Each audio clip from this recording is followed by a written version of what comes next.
மாவட்டம் சிதம்பரம் நடராஜர் கோயிலில் நடைபெற்ற நாட்டியாஞ்சலி நிகழ்ச்சி புதிய சாதனை படைத்துள்ளது. இதில் கர்நாடகா, கேரளா, ஹைதராபாத் உள்ளிட்ட பல்வேறு பகுதிகளிலிருந்தும் தமிழகத்தின் பல்வேறு மாவட்டங்களிலிருந்தும் 800க்கும் மேற்பட்ட மாணவிகள் பங்கேற்றனர். 4 பிரிவுகளாக நாட்டிய நிகழ்ச்சி அரங்கேறியது.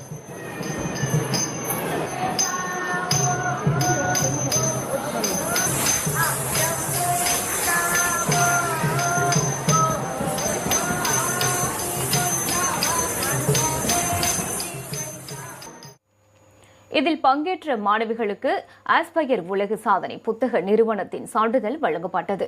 நாட்டியாஞ்சலி நிகழ்ச்சியையொட்டி நடராஜர் கோயில் வளாகம் விழா கோலம் பூண்டிருந்தது. ஆஸ்பயர் வேர்ல்ட் ரெக்கார்ட் புக்குக்காண்டி 16 ஸ்டூடெண்ட்டை கூட்டிகிட்டு வந்திருக்கோம். இங்கே வேர்ல்ட் ரெக்கார்ட் ஈவெண்ட் ரொம்ப நல்லாவே நடந்துச்சு. பிள்ளைங்க எல்லாமே நல்லா பார்ட்டிசிபேட் பண்ணாங்க. சிதம்பரம் கோயிலில் ஆடுறது எங்களுக்கு ரொம்ப ரொம்ப சந்தோஷமா இருக்கு. இந்த மாதிரி ஒரு சான்ஸ் அடுத்து கிடைக்கணும் எல்லா பிள்ளைங்களுக்குன்றது நான் மனமார கேட்டுக்கொள்கிறேன்.